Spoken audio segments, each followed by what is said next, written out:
குடும்ப அரசியலுக்கு முற்றுப்புள்ளி வைக்க அதிமுகவுக்கு வாக்களியுங்கள். தமிழக முதல்வர் எடப்பாடி பழனிசாமி வேண்டுகோள். அரியலூர் சட்டப்பேரவை தொகுதியில் போட்டியிடும் அதிமுக வேட்பாளர் அரசு தலைமை கொறடா தாமரை எஸ். ராஜேந்திரனை ஆதரித்து பேருந்து நிலையம் அருகே தமிழக முதல்வர் எடப்பாடி பழனிசாமி பிரச்சாரம் மேற்கொண்டார். அப்பொழுது அவர் கூறியதாவது: திமுகவில் குடும்ப அரசியல் நடைபெற்று வருகிறது. குடும்ப அரசியலுக்கு முற்றுப்புள்ளி வைக்க அதிமுகவுக்கு வாக்களியுங்கள். ஜாதி மத சண்டைகளின்றி தமிழகம் அமைதி பூங்காவாக தொடர்ந்து திகழ அதிமுக மற்றும் அதன் கூட்டணி கட்சி வேட்பாளர்களை ஆதரியுங்கள். மரியாதை கொடுத்து பேச தெரியாதவர் ஸ்டாலின். கட்சியும் அதேபோல்தான். நான் என்ன பாம்பு பள்ளியா ஊர்ந்து வந்து முதல்வர் ஆவதற்கு என கேள்வி எழுப்பினார். காற்றில் ஊழல் செய்தவர்கள்தான் திமுகவினர் அவர்கள். நான் எனது தலைமையிலான அரசு ஊழல் செய்வதாக கூறுகிறார். தற்பொழுது மக்கள் விழிப்புடன் உள்ளனர். 2019 மக்களவைத் தேர்தலில் மக்களை ஏமாற்றி வெற்றி பெற்றது போல் தற்பொழுது நடைபெறும் சட்டப்பேரவை தேர்தலில் மக்களை ஏமாற்றி வெற்றி பெற முடியாது. விக்கிரவாண்டி நாங்குநேரியில் நடைபெற்ற இடைத்தேர்தலில் அதிமுக அமோக வெற்றி பெற்றதை ஸ்டாலின் மறந்துவிட்டார். கடந்த 2019ஆம் ஆண்டு கிராமமாக சென்று வாங்கி மனுவே தீர்க்கப்படாமல் உள்ள நிலையில் தற்பொழுது மாவட்டம் தோறும் மனுக்களை வாங்கி பெட்டியில் போட்டு சீல் வைத்துள்ளார் ஸ்டாலின். நாங்கள் மக்களின் நிலை அறிந்து அம்மா சிறப்பு முகாம்களை அமைத்து 9.7 லட்சம் மனுக்களை பெற்று குறைகளை தீர்த்து வைத்துள்ளோம் என்றார். தொடர்ந்து அரியலூரில் மக்களின் நலன் கருதி மருத்துவக் கல்லூரியுடன் கூடிய மருத்துவமனை, ஜெயங்கொண்டத்தில் அரசு கலைக்கல்லூரி, கொள்ளிடம் மருதையாற்றில் புதிய உயர்மட்ட பாலங்கள் என அதிமுக ஆட்சியில் அரியலூருக்கு கொண்டு வந்துள்ள திட்டங்கள் பட்டியலிட்டார்.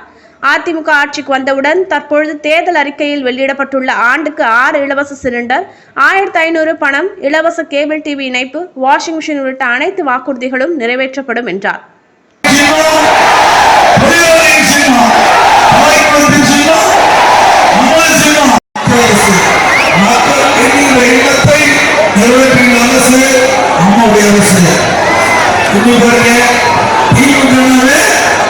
அது குடும்ப அரசியல்.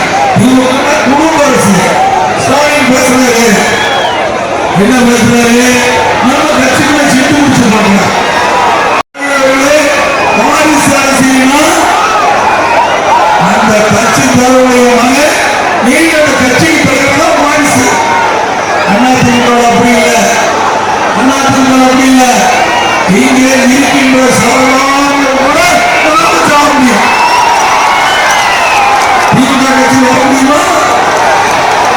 கருணாநிதி, அதுக்கு பிறகு ஸ்டாலி, அதுக்கு பிறகு உதயநிதி, அதுக்கு பிறகு உதயநிதி முடியும். இதுதான் வாரிசு அரசியல். வாரிசு திமுக அப்படி இல்லை. கட்சி நிர்வாகிகள் பையன் தப்பு. ஆனா தலைவர் தப்பு. ஆனா உழைக்கின்ற தலைவராகணும். மக்களுக்கு செல்லம் தலைவராகணும். ஆனா திமுக அப்படி இல்லை. கட்சி தலைவர் அவங்களே கட்சிக்கு தலைவர். இதுதான் வாரிசு அரசியல். வாரிசு அரசியலுக்கு முற்றுப்புள்ளி வைக்கின்ற தேர்தல் இந்த சட்டமன்ற தேர்தல். வாரிசு அரசியலுக்கு முற்றுப்புள்ளி வைக்கின்ற தேர்தல் இந்த சட்டமன்ற தேர்தல். எனக்கு சாதனம் கிராமத்தில் பிறந்து வளர்ந்து விவசாய பணியில் ஈடுபட்டு படிப்பிலே இருக்கிறேன். நான் காலேஜில் படிக்கும் போது கிளர்ச்சியாளர் ஒன்றிய பொறுப்பு, மாவட்ட பொறுப்பு, மாநில பொறுப்பு, எம்எல்ஏ, எம்பி பேசுறாரு. எடப்பாடி பழனிசாமி ஊர்த்து வந்தா பாம்பு பள்ளியா ஊர்த்து நடந்து வந்து கொள்கையேற்ற முதலமைச்சரை இப்படிலாம் பேசுறாங்க. ஆவண திமுரு அந்த திமுருக்கு தேர்தல் ஆக வேணும். அதிகாரம் ஆதாரம் மற்றவர்களை மதிக்க தெரியும்.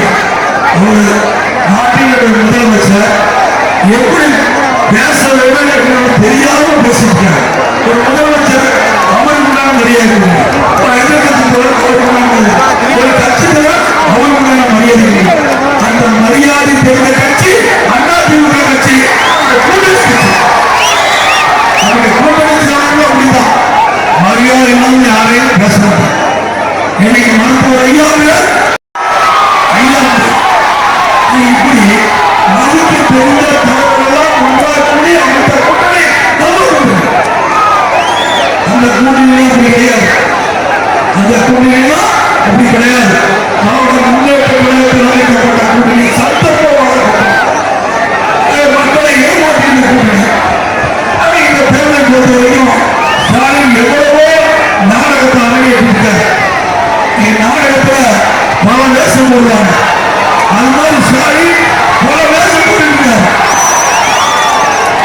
நடந்து போச்சு. ஸ்டாலின் வேஷம் கலந்து போச்சு. ஏன்னா நாடாளுமன்றத்தை அவ்வளவு பொய் உண்மைய பேசல, இஷ்டத்துக்கு பொய்ய பேசுறாங்க. மக்கள் வந்து வாக்களிச்சுட்டாங்க, அது மூலமா வெற்றி ஆகிட்டாங்க. இந்த முறை அப்படி இல்லை, மக்கள் உற்சாகமா இருக்கிறாங்க, மக்கள் விழிப்போடு இருக்கிறாங்க. அனைத்து அண்ணா திராவிட முன்னேற்ற கழக தலைமையில் அமைக்கப்பட்ட கூட்டணி வேட்பாளர் வெற்றி பெறுவதை தீர்மானிக்கிறார். இதே ஸ்டாலின் 3